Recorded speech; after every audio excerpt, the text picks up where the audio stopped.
As a fresh round of fighting rages between rival forces in neighboring Libya, the once bustling markets of the bordering Tunisian town of Ben Garden are now almost deserted. At the border with Libya, Tunisian citizens are struggling with lack of resources, the closing of shops, and the proliferation of arms as fighting in neighboring Libya continues.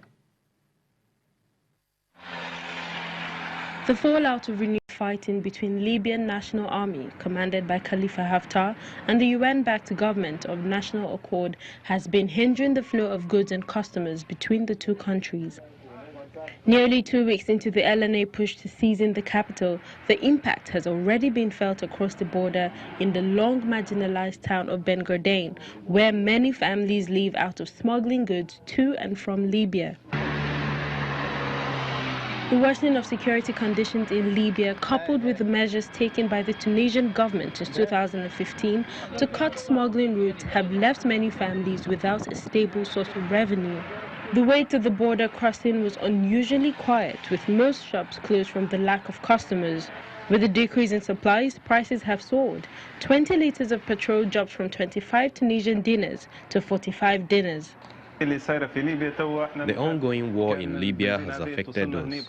For example, this gas that came from the Libyan front costs us about 15 to 20 dinars. After the war, it has become more expensive. It costs about 40 to 45 dinars, and barely there. Gas used to solve a lot of problems for us here in Ben Garden and in Tunisia in general. After the war, we have been facing many problems in transporting and receiving the gas. We have been affected quite negatively by the war. Another trader who refused to be named said commodities are now scarce, as most of them came through the Libyan front. Commodities used to enter the country on a regular basis. As a border area, traders had commodities from Turkey and China, but now imports and exports are obstructed, causing stores to shut down. Shopkeepers who still defy the odds by keeping their businesses open said they were running losses, voicing fears of Ben Garden turning into a ghost town as the fighting over control of Tripoli drags on. Ben Garden was in 2016 the theater of clashes between authorities and militants, highlighting the risks posed by homegrown jihadists returning to Tunisia from the Middle East and Libya. And the IMF has been speaking about the expansionary nature of monetary and fiscal policies in many countries. According to the fund's fiscal report presented at the just concluded IMF World Bank Spring meeting in Washington, the fiscal policies of global economies have focused on prompting growth and coping with financial crisis over the past decade, but to some extent ignored fostering long-term inclusive growth by adapting to changing demographics, advancing technology, and deepening global integration.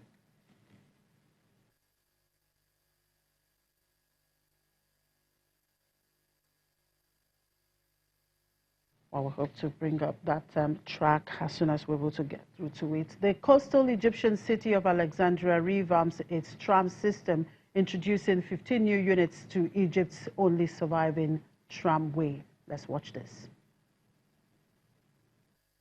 Tramway system in the coastal Egyptian city of Alexandria was upgraded after 15 new vehicles were added to the city's tram network, the first such addition in decades. The new units bring the number of tram vehicles in the Alexandria tramway fleet to 142, stretched over 43 kilometers across the scenic city. While the difference between the old and new vehicles can be spotted from the outside, the commuting experience itself is far more modern on the new tram.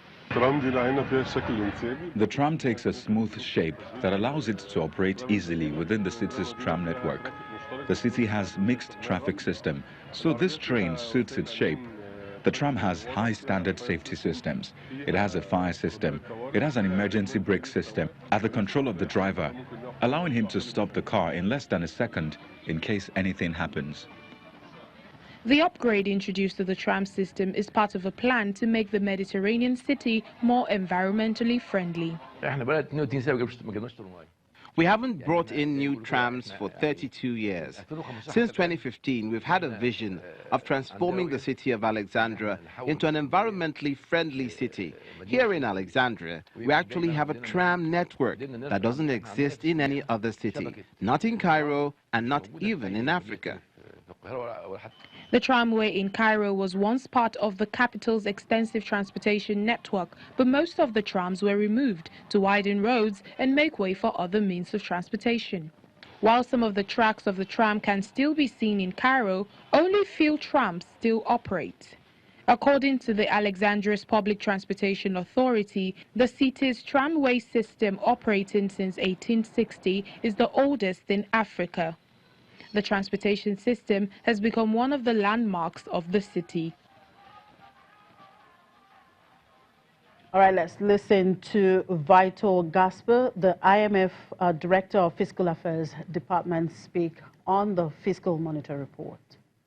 Monetary and fiscal policies in many countries have become more expansionary, alleviating the slowdown. As you've just heard in the press conference on the Global Financial Stability Report, accommodative monetary policies are welcome and have contributed to diminish short-run risks. On fiscal policy, our view is more nuanced. Country-specific circumstances are crucial. Fiscal policy decision-makers should beware of elevated public debt ratios, financial vulnerabilities, and downside risks to nominal growth. For most countries, getting their fiscal houses in order means preparing for the next downturn or financial crisis. Fiscal policy also needs an upgrade. Governments would be well advised to pursue smarter and more agile fiscal policies to facilitate change in the face of fast-paced technological transformation, globalization, and demographics. Sustainable and inclusive growth requires improving tax systems and more and better investment in people and infrastructure.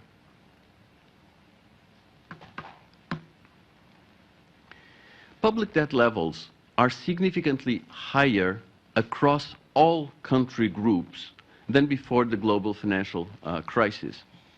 In advanced economies, public debt levels have been stable since 2012. However, they have continued to rise in emerging market economies and low-income developing countries. Considering the interest service tax revenue ratios, advanced economies have benefited from historically low interest rates, while public debt ratio is highest in advanced economies, the interest service ratio is lowest. And let's go by country group now. Declining interest rates to extremely low levels have contributed to the fall in the interest rate, in the interest to tax revenue ratio in advanced economies. 10-year bond yields are now negative in Japan and Germany. That's what you see in the slide. And at the top end of the chart, you see the US and Italy with bond yields at about 2.5%. Vital Gasper, the Director of Fiscal Affairs Department of the IMF. Well, that's a wrap on the program for today and, of course, for the week. Thank you very much for watching. I'm Chimize Obi Iwago. Have a happy Easter.